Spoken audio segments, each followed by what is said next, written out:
Subscribe ಆಗಿ ಜೊತೆಗೆ ಪಕ್ಕದಲ್ಲಿರುವ ಬೆಲ್ ಐಕಾನ್ ಕ್ಲಿಕ್ ಮಾಡಿ. ದೆಹಲಿ ಸುಲ್ತಾನರ 3ನೇ ಸಂಚಿಕೆಗೆ ತಮ್ಮೆಲ್ಲರಿಗೂ ತುಂಬು ಹೃದಯದ ಸ್ವಾಗತ.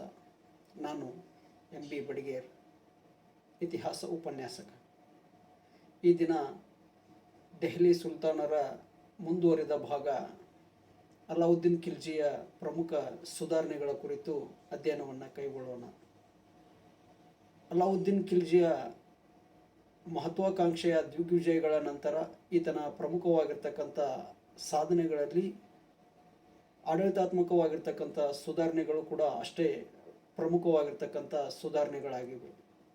ಅದರಲ್ಲಿ ಮುಖ್ಯವಾಗಿ ಅಲಾವುದ್ದೀನ್ ಖಿಲ್ಜಿ ಒಬ್ಬ ಪ್ರಬಲ ಮತ್ತು ಸಮರ್ಥ ಆಡಳಿತಗಾರ ಆಗಿದ್ದನು ಎಂಬುದು ನಮಗೆ ಆತನ ಒಂದು ಉತ್ತರ ಭಾರತ ಮತ್ತು ದಕ್ಷಿಣ ಭಾರತದ ದಂಡಯಾತ್ರೆಗಳ ಮುಖೇನ ಸಂಪೂರ್ಣವಾಗಿ ಆತನ ಆಡಳಿತದ ವ್ಯವಸ್ಥೆ ನಾವು ಅರ್ಥಕೊಂಡಿದ್ದೇವೆ.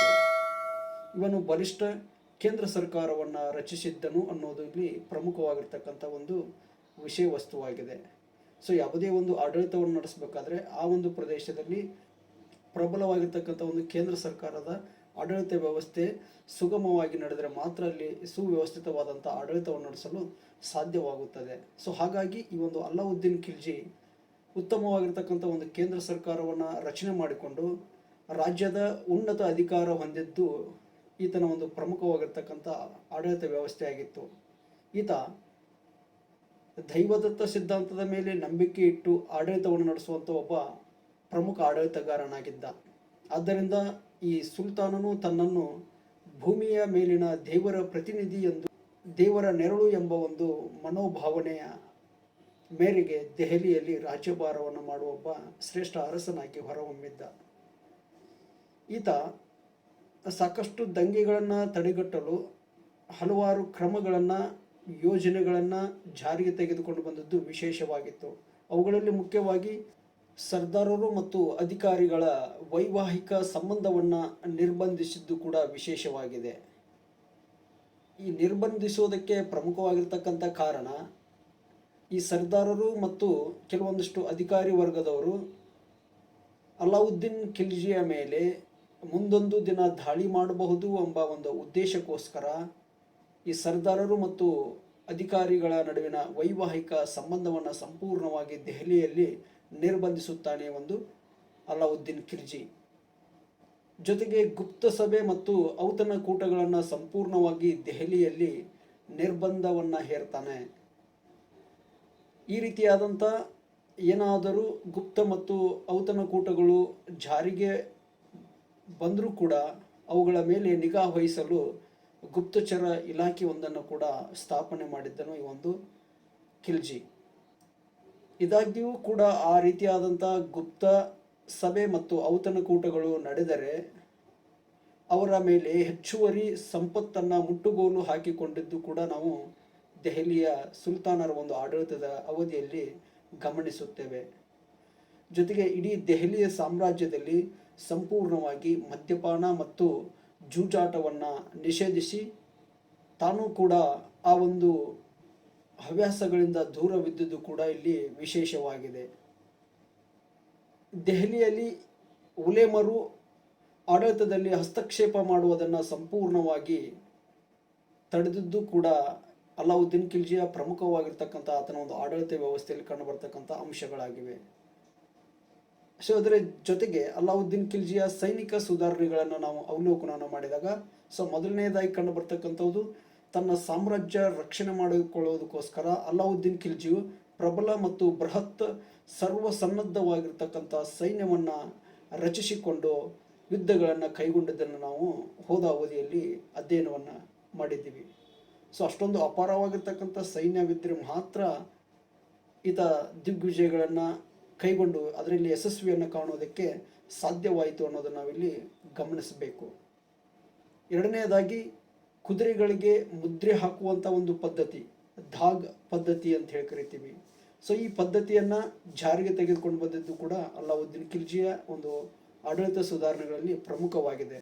ಸೈನಿಕರ ನಕಲಿ ಹಾಜರಾತಿಯನ್ನು ಮತ್ತು ಭ್ರಷ್ಟಾಚಾರತೆಗಳನ್ನು ತಡೆಗಟ್ಟುವುದಕ್ಕೋಸ್ಕರ ಅವರ ವಿವರಾತ್ಮಕವಾಗಿರ್ತಕ್ಕಂಥ ದಾಖಲೆಗಳನ್ನು ನಿರ್ವಹಿಸುವಂಥ ಒಂದು ವ್ಯವಸ್ಥೆಯು ಕೂಡ ಜಾರಿಗೆ ತೆಗೆದುಕೊಂಡು ಬರ್ತಾನೆ ಅಲಾವುದ್ದೀನ್ ಖಿಲ್ಜಿ.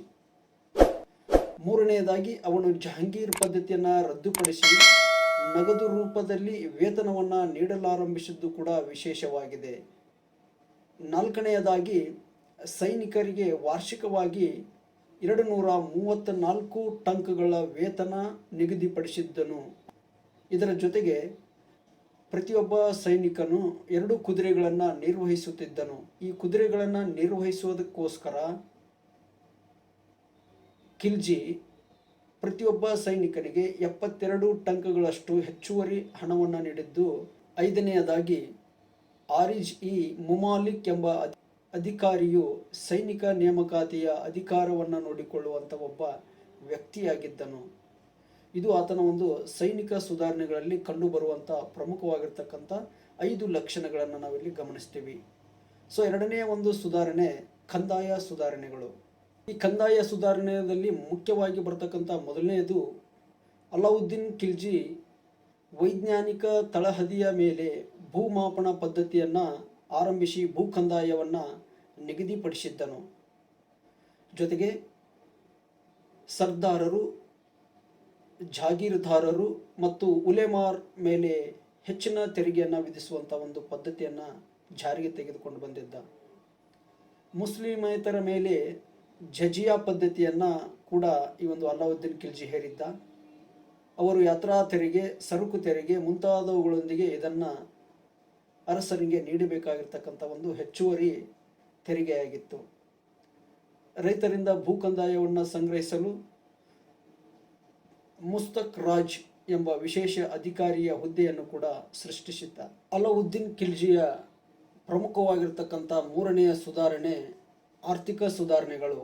ಇದನ್ನು ನಾವು ಮಾರುಕಟ್ಟೆ ನಿಯಮಗಳು ಅಂತ ಹೇಳಿ ಕೂಡ ಕರೆಯುತ್ತೇವೆ. ಸೈನಿಕರಿಗೆ ಮೂಲಭೂತ ಅಗತ್ಯಗಳನ್ನು ಪೂರೈಸಲು ಅಲಾವುದ್ದೀನ್ ಖಿಲ್ಜಿ ಮಾರುಕಟ್ಟೆ ನಿಯಮಗಳನ್ನು ಜಾರಿಗೊಳಿಸಿದನು. ದೈನಂದಿನ ಉಪಯೋಗದ ಎಲ್ಲ ವಸ್ತುಗಳ ದರಗಳನ್ನು ನಿಗದಿಪಡಿಸಲಾಯಿತು. ಮಾರುಕಟ್ಟೆಯನ್ನು ನಿಯಂತ್ರಿಸಲು ಪ್ರತ್ಯೇಕ ಇಲಾಖೆ ಮತ್ತು ವಿಶೇಷ ಅಧಿಕಾರಿಗಳನ್ನು ನೇಮಿಸಲಾಗಿದ್ದು, ರಾಜಧಾನಿಯಲ್ಲಿ ನಿಗದಿಪಡಿಸಿರ್ತಕ್ಕಂಥ ದರಗಳೇ ದೆಹಲಿಯ ಪ್ರಮುಖ ಎಲ್ಲ ನಗರಗಳಲ್ಲೂ ಅನ್ವಯವಾಗುವಂತೆ ನೋಡಿಕೊಂಡದ್ದು ಕೂಡ ಆತನ ಒಂದು ಆರ್ಥಿಕ ಮಾರುಕಟ್ಟೆಯ ಸುಧಾರಣೆಗಳಲ್ಲಿ ವಿಭಿನ್ನವಾಗಿರ್ತಕ್ಕಂಥ ಒಂದು ಸುಧಾರಣೆಯಾಗಿದೆ. ಹಾಗಾದರೆ ಯಾವ ರೀತಿ ಮಾರುಕಟ್ಟೆಯಲ್ಲಿ ದರ ಪಟ್ಟಿಯನ್ನು ನಿಗದಿಪಡಿಸಿದ್ದ ಎಂಬುದರ ಕುರಿತು ನಾವು ಅವಲೋಕನವನ್ನು ಮಾಡಿದಾಗ, ಮೊದಲನೆಯದಾಗಿ ಗೋಧಿ ಪ್ರತಿ ಮಣಕ್ಕೆ 7.5 ಜಿತಾಲ್ಗಳನ್ನು ನೇಮಕ ಮಾಡಿದ್ದ. ಅಕ್ಕಿ ಪ್ರತಿ ಮಣಕ್ಕೆ 5 ಜಿತಾಲ್ಗಳು. ದ್ವಿದಳ ಧಾನ್ಯಗಳು ಪ್ರತಿ ಮಣಕ್ಕೆ 5 ಜಿತಾಲ್ಗಳು. ಬಾರ್ಲಿ ಪ್ರತಿ ಮಣಕ್ಕೆ 4 ಜಿತಾಲ್ಗಳು. ಎಳ್ಳು ಪ್ರತಿ 3 ಶೇರುಗಳಿಗೆ 1 ಜಿತಾಲ್. ತುಪ್ಪ ಪ್ರತಿ 2.5 ಶೇರ್ಗಳಿಗೆ 1 ಜಿತಾಲ್. ಸಕ್ಕರೆ 1.5 ಶೇರ್ಗಳಿಗೆ 1.5 ಜಿತಾಲ್ಗಳು. ಒಂದು ಕುದುರೆಗೆ 100 ರಿಂದ 200 ಟಂಕ್ಗಳು. ಒಂದು ಹಸುವಿಗೆ 4 ರಿಂದ 5 ಟಂಕ್ಗಳು. ಪುರುಷ ಗುಲಾಮರಿಗೆ 100 ರಿಂದ 200 ಟಂಕ್ಗಳು. ಮಹಿಳಾ ಗುಲಾಮರಿಗೆ 40 ರಿಂದ 50 ಟಂಕ್ಗಳು. ಹೀಗೆ ದೆಹಲಿಯಲ್ಲಿ ಪ್ರಮುಖವಾಗಿ ಈ ಒಂದು ದರಪಟ್ಟಿಯನ್ನು ನಿಗದಿಪಡಿಸಿದ್ದನು ಈ ಒಂದು ಅಲಾವುದ್ದೀನ್ ಖಿಲ್ಜಿ. ಸರ್ಕಾರಿ ಉಗ್ರಾಣಗಳಲ್ಲಿ ಧಾನ್ಯಗಳನ್ನು ಶೇಖರಣೆ ಮಾಡಿ ಇಡುವಂಥ ಒಂದು ವ್ಯವಸ್ಥೆ ಅಲಾವುದ್ದೀನ್ ಖಿಲ್ಜಿ ಜಾರಿಗೆ ತೆಗೆದುಕೊಂಡು ಬಂದಿದ್ದ. ಇದರ ಮೂಲ ಉದ್ದೇಶ ತುರ್ತು ಪರಿಸ್ಥಿತಿ ಆಗಿರಬಹುದು, ಜೊತೆಗೆ ಕ್ಷಾಮಗಳು ಉಂಟಾದಂಥ ಸಂದರ್ಭದಲ್ಲಿ ಈ ಧಾನ್ಯಗಳನ್ನು ಬಳಕೆ ಮಾಡಿಕೊಳ್ಬೇಕು ಅನ್ನೋ ಒಂದು ಉದ್ದೇಶಕ್ಕೋಸ್ಕರ ಈ ರೀತಿಯಾದಂಥ ಧಾನ್ಯಗಳನ್ನು ಸಂಗ್ರಹಣೆ ಮಾಡುವಂಥ ಒಂದು ವ್ಯವಸ್ಥೆಯನ್ನು ಕೂಡ ರಾಜ್ಯದಲ್ಲಿ ಜಾರಿಗೆ ತೆಗೆದುಕೊಂಡು ಬಂದಿದ್ದನು. ಇದರ ಜೊತೆಗೆ ವ್ಯಾಪಾರದಲ್ಲಿ ಅಥವಾ ಮಾರಾಟದಲ್ಲಿ ಏನಾದರೂ ವ್ಯತ್ಯಾಸಗಳು ಕಂಡು ಬಂದರೆ, ಯಾವುದೇ ವ್ಯಾಪಾರಿ ಅಥವಾ ಮಾರಾಟಗಾರ ತೂಕದಲ್ಲಿ ಮತ್ತು ಅಳತೆಗಳಲ್ಲಿ ವಂಚಿಸಿದರೆ, ವಂಚಿಸಲಾಗಿರ್ತಕ್ಕಂಥ ತೂಕದಷ್ಟೇ ಸಮನಾಗಿರ್ತಕ್ಕಂಥ ಮಾಂಸವನ್ನು ಅವನ ಶರೀರದ ಅಂದರೆ ತೊಡೆಯ ಭಾಗದಿಂದ ಅಲಾವುದ್ದೀನ್ ಖಿಲ್ಜಿಯ ಕೊನೆಯ ದಿನಗಳು ಸುಖಮಯವಾಗಿರಲಿಲ್ಲ. ಕಾರಣ ಆತನ ನಂಬಿಕಸ್ಥ ದಕ್ಷಿಣ ಭಾರತದ ಯಶಸ್ವಿಯಾಗಿ ದಿಗ್ವಿಜಯಗಳನ್ನು ಪೂರೈಸಿಕೊಟ್ಟಿರ್ತಕ್ಕಂಥ ಮಲ್ಲಿಕಾಫರ್ ಅಲಾವುದ್ದೀನ್ ಖಿಲ್ಜಿಗೆ ವಿಷಪ್ರಾಶನವನ್ನು ಮಾಡಿ ಆತನನ್ನು ಕೊಲೆಗೈತನ 1316 ಅವಧಿಯಲ್ಲಿ. ಹೀಗೆ ಖಿಲ್ಜಿ ಸಂತತಿಯಲ್ಲಿ ಅತ್ಯಂತ ಪ್ರಮುಖನಾಗಿರ್ತಕ್ಕಂಥ ದಿಗ್ವಿಜಯಗಳನ್ನು ಕೈಗೊಂಡು ಆಡಳಿತದಲ್ಲೂ ಪ್ರಬಲವಾಗಿರ್ತಕ್ಕಂಥ ಸುಧಾರಣೆಗಳನ್ನು ಕೈಗೊಂಡು ಮಾರುಕಟ್ಟೆಯ ದರಗಳನ್ನು ನಿರ್ಮಿಸಿ ಆಡಳಿತದಲ್ಲಿ ಸೈನಿಕರಿಗೂ ಕೂಡ ವೇತನಗಳಲ್ಲಿ ಕೂಡ ಹೆಚ್ಚಿನ ಪ್ರಮಾಣದಲ್ಲಿ ವೇತನವನ್ನು ನೀಡಿ ಭ್ರಷ್ಟಾಚಾರತೆಯನ್ನು ತಡೆಗಟ್ಟಲು ಅಧಿಕಾರಿಗಳಿಗೆ ವೇತನವನ್ನು ಕೂಡ ಹೆಚ್ಚಿನ ಪ್ರಮಾಣದಲ್ಲಿ ನೀಡಿದ್ದು ಅಲಾವುದ್ದೀನ್ ಖಿಲ್ಜಿಯ ಆಡಳಿತ ಸುಧಾರಣೆಗಳಲ್ಲಿ ಕಂಡುಬರ್ತಕ್ಕಂಥ ಪ್ರಮುಖವಾಗಿರ್ತಕ್ಕಂಥ ಅಂಶಗಳಾಗಿವೆ. ಖಿಲ್ಜಿ ಸಂತತಿಯ ಮುಂದಿನ ಉತ್ತರಾಧಿಕಾರಿಗಳಾಗಿ ಬಂದವರು ಶಿಹಾಬುದ್ದೀನ್ ಉಮರ್, ಕುತುಬುದ್ದೀನ್ ಮುಬಾರಕ್ ಶಾ ಮತ್ತು ನಾಸಿರುದ್ದೀನ್ ಖುಸ್ರೋ ಶಾ. ಖಿಲ್ಜಿ ಸಂತತಿಯ ಕೊನೆಯ ಅರಸ. ಖಿಲ್ಜಿ ಸಂತತಿಯ ಅವನತಿಯ ನಂತರ ಬರ್ತಕ್ಕಂಥ ದೆಹಲಿಯಲ್ಲಿ ಕಂಡುಬರ್ತಕ್ಕಂಥ ಇನ್ನೊಂದು ಸಂತತಿಯೇ ತುಘಲಕ್ ಸಂತತಿ. ಈ ತುಘಲಕ್ ಸಂತತಿಯಲ್ಲಿ ಮುಖ್ಯವಾಗಿ ಕಂಡುಬರ್ತಕ್ಕಂಥ ಮಹಮ್ಮದ್ ಬಿನ್ ತುಘಲಕ್, ಈತನ ಒಂದು ಜೀವನ ಮತ್ತು ಆತನು ಕೈಗೊಂಡಿರ್ತಕ್ಕಂಥ ಪ್ರಯೋಗಾತ್ಮಕವಾಗಿರ್ತಕ್ಕಂಥ ಸುಧಾರಣೆಗಳು ಆತನನ್ನು ಇತಿಹಾಸದಲ್ಲಿ ಐಲು ದೊರೆ, ಹುಚ್ಚು ದೊರೆ, ವಿಭಿನ್ನ ತದ್ವಿರುದ್ಧಗಳ ಅರಸ ಅನ್ನೋದಕ್ಕೆ ಪ್ರಮುಖವಾಗಿರ್ತಕ್ಕಂಥ ಕಾರಣಗಳಾಗಿವೆ. ಹಾಗಾದರೆ ಆತನ ಒಂದು ಜೀವನ ಮತ್ತು ಆತನ ಆಡಳಿತಾತ್ಮಕ ಸುಧಾರಣೆಗಳ ಕುರಿತು ಮುಂದಿನ ಅವಧಿಯಲ್ಲಿ ಅಧ್ಯಯನವನ್ನು ಕೈಗೊಳ್ಳೋಣ. ವಂದನೆಗಳೊಂದಿಗೆ MB ಬಡಿಗೇರ್, ಇತಿಹಾಸ ಉಪನ್ಯಾಸಕರು. ನಿರಂತರ ವಿಡಿಯೋಗಳ ವೀಕ್ಷಣೆಗಾಗಿ MB ಹಿಸ್ಟರಿ ಕ್ಲಾಸಸ್ ಯೂಟ್ಯೂಬ್ ಚಾನಲ್ಗೆ ಸಬ್ಸ್ಕ್ರೈಬ್ ಆಗಿ, ಜೊತೆಗೆ ಪಕ್ಕದಲ್ಲಿರ್ತಕ್ಕಂಥ ಬೆಲ್ ಐಕಾನ್ ಮೇಲೆ ಕ್ಲಿಕ್ ಮಾಡೋದನ್ನು ಮರಿಬೇಡಿ. ನಮಸ್ಕಾರ.